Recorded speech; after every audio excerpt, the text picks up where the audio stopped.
Ouvimos este texto do livro de Jó, que mostra a condição do ser humano, muitas vezes marcada pela dor, pelo sofrimento.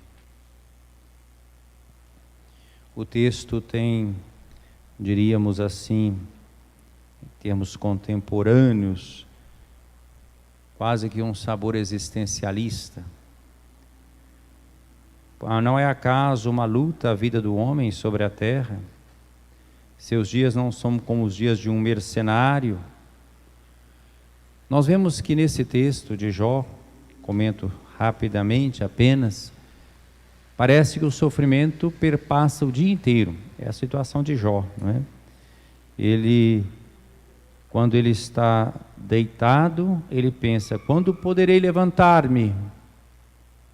Durante o dia, ele espera novamente a tarde, porque ele se enche de sofrimento até ao anoitecer. E seus dias passam, se consomem. O Antigo Testamento não tem uma solução para a questão do sofrimento. É verdade que no livro de Jó aparecem aqueles amigos de Jó que vão consolá-lo e que não conseguem consolá-lo, porque o que falam é mais uma espécie de teologia da retribuição. Então, na concepção que às vezes uns ainda têm hoje, de culpa e castigo, né? De erro e castigo. Mas Jó é inocente, né? Então nós estamos diante do sofrimento do inocente. No Evangelho, nós vemos a descrição nesse capítulo 1 de um dia de Jesus. Um dia de missão de Jesus no início do seu ministério na Galileia. Depois que ele sai da sinagoga, num outro dia, ele vai então com Tiago e João para a casa de Simão e André, e encontra ali a sogra de Simão que está doente, e ele com uma febre, uma coisa que naquele tempo era sempre perigosa, um sinal de uma infecção indeterminada, não é? Febre é sintoma.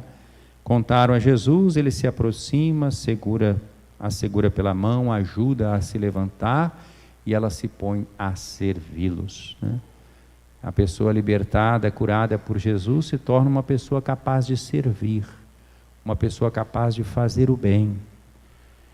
Essa notícia se espalha, né? E a cidade inteira se reuniu em frente da casa, depois do pôr do sol. Diz Marcos, levavam todos os doentes e os possuídos pelo demônio. Então Jesus, que pregara na sinagoga, agora se manifesta também como aquele que cura, que tem compaixão das enfermidades do povo e que expulsa os demônios. Jesus curou muitas pessoas de diversas doenças, expulsou muitos demônios e não deixava que os demônios falassem, pois sabiam quem era ele. Nós vemos então, se o dia de Jó era um dia de sofrimento, desde o amanhecer até a noite, o dia de Jesus é um dia de cura, é um dia de libertação, porque continua, né? Ele vai até a tarde da noite, e de madrugada, quando ainda estava escuro, quer dizer, a hora que deram para ele uma certa folga, ele se levanta e vai rezar num lugar deserto. Nós vemos várias vezes na vida de Jesus como ele não abria mão desse espaço, da intimidade com o Pai, da oração. E nós frequentemente damos desculpa para não encontrar tempo para rezar. Como é vital para a nossa saúde espiritual a vida de oração, de intimidade com Deus. Ele fica ali rezando num lugar deserto. Simão e os companheiros vão à procura de Jesus e vão dizer: todos estão te procurando. Quer dizer, ele já tinha curado a tantos até tarde, já estavam ali de novo atrás dele, né? E Jesus então responde: vamos a outros lugares, às aldeias da redondeza, devo pregar também ali, pois foi para isso que eu vim. E andava por toda a Galileia, pregando em suas sinagogas e expulsando os demônios. Então Jesus está realizando um verdadeiro trabalho de evangelização, né? Foi para isto que eu vim. e realiza curas como sinal dessa libertação integral do ser humano que ele veio trazer. Nós podemos até pensar, não aqui com análises elevadas, mas a partir do próprio texto, como evangelização e promoção humana estão interligadas, né? Porque Jesus veio para salvar o ser humano inteiro. Então, essas curas e essa libertação daqueles que tinham o espírito impuro são sinal de que isso também faz parte do trabalho evangelizador do reino de Deus que ele veio inaugurar. Mas Jesus não é um mero, né, assim, curandeiro, né, taumaturgo, realizador de milagres. Jesus é alguém que veio anunciar e inaugurar o reino de Deus. As suas curas históricas apontam para aquilo que é o definitivo. Nós não podemos deixar de evangelizar em todas as situações, também quando se faz a promoção humana. Não é simplesmente para a gente encontrar nesse mundo uma espécie assim de bem-estar. Não, Jesus está apontando para o mal que precisa ser vencido. Me permitam citar aqui 2 pensadores, porque outros pensaram em promoção humana, mas a promoção humana do Evangelho é mais profunda. Nós não achamos simplesmente que nós precisamos voltar a um tempo passado em que haveria um certo respeito nas relações sociais e o ser humano então pudesse ser libertado das injustiças sociais e por isso viver feliz. Claro que nós temos que lutar contra as injustiças sociais, mas nós não temos a perspectiva, por exemplo, de um pensador francês iluminista, né, Jean-Jacques Rousseau, né, o homem nasce bom, a sociedade é que o perverte, né? Então se trata de voltar a um estado anterior, pela educação, pela ação política, enfim, para que se pudesse restabelecer relações verdadeiras. Não pensamos assim.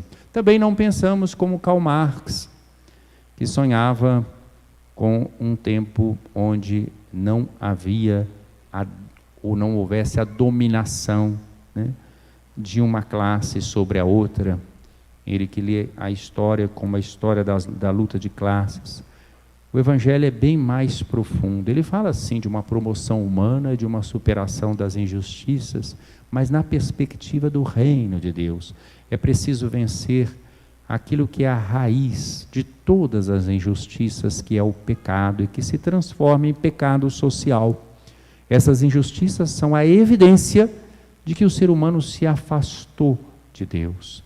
E, portanto, ao invés de se comportar como filho de Deus, como irmão um do outro, como administrador deste mundo, as suas relações são pervertidas. Em relação a Deus, nos tornamos rebeldes. Em relação ao irmão, deixamos de ser fraternos para nos vermos como inimigos, como adversários, como concorrentes, como competidores. Em relação aos bens deste mundo, ao invés de servirmos-nos deles, passamos a servi-los. Eles se tornam objeto de cobiça, de avareza, nos tornamos escravos. Então o Evangelho vem nos libertar de tudo isso. As curas que Jesus realiza, a expulsão dos demônios que Jesus realiza, apontam para uma humanidade reconciliada com Deus, reconciliada entre nós, reconciliada com a criação de Deus. Por isso a necessidade imperiosa de evangelizar, como diz São Paulo na segunda leitura de hoje. Pregar o Evangelho não é para mim motivo de glória, é antes uma necessidade para mim, uma imposição. Ai de mim, se eu não evangelizar, se eu não pregar o Evangelho. E Paulo é inclusive capaz de renunciar a direitos que o Evangelho lhe dava, por exemplo, de ser sustentado por aqueles aos quais ele pregava o Evangelho. Paulo trabalhou com as próprias mãos para não ser pesado a ninguém, embora tivesse direito ao sustento, porque o operário é digno do seu salário, como diz Jesus no Evangelho. Assim ele se tornou livre em relação a todos e ao mesmo tempo servo, escravo de todos. Quem sofre que eu não sofra com ele? Com os fracos me tornei fraco, né? Para ganhar a todos para o Evangelho. Faço tudo por causa do Evangelho. Nem Jesus, nem Paulo teorizaram sobre o sofrimento que está presente na nossa vida, mas ambos tiveram uma atitude. Jesus curava, Jesus expulsava o demônio. Essa é uma primeira atitude. E a outra atitude de Jesus fundamental é que ele assumiu na própria vida o sofrimento. É o que nós celebramos em cada missa. Ele curava, mas ele tomou sobre si as nossas dores até o ponto da morte de cruz. Então ele conhece o sofrimento, ele se faz solidário com os que sofrem. Solidário na cura, solidário carregando sobre si mesmo o sofrimento. Paulo também é capaz de suportar perseguições, privações por causa do Evangelho no seguimento de Jesus. Então, meus queridos irmãos, para nós particularmente que estamos vivendo uma situação de pandemia e outros sofrimentos que perpassam a nossa existência, nós devemos nos alimentar dessa palavra proclamada.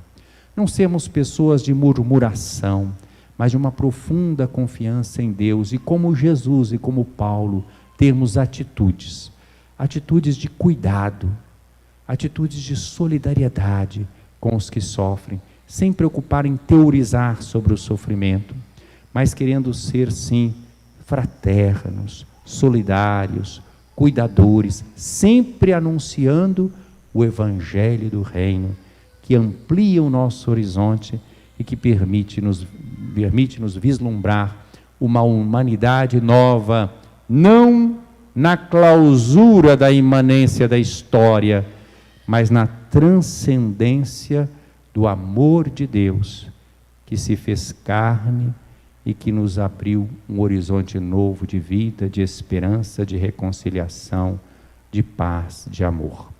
Louvado seja nosso Senhor Jesus Cristo.